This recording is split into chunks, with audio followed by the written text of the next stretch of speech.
જો તમે સારી રીતે રસોડું બનાવો છો, સારી રીતે પૂજા રૂમ બનાવો છો, સારી રીતે બેડરૂમ બનાવો છો, તો ટોયલેટ બાથરૂમ પણ હોવા જોઈએ. રસોડાની બાજુમાં ન જોઈએ, કારણ કે આપણે એવું માનીએ છીએ કે ટોયલેટ બાથરૂમમાં ગંદકી થાય છે અને રસોડું એક એવી વસ્તુ છે કે જ્યાં આપણે રસોઈ બનાવીએ છીએ. તો શું હવે માની લો કે કોઈના ઘરમાં રસોડાની એક્ઝેક્ટ બાજુમાં જ ટોયલેટ બાથરૂમ છે, તો શું તોડાવી નાખવું?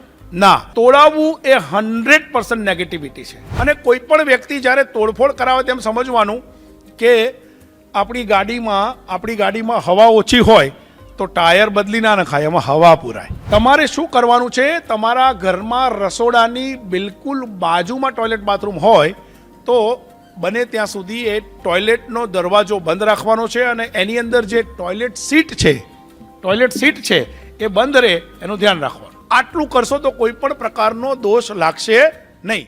જય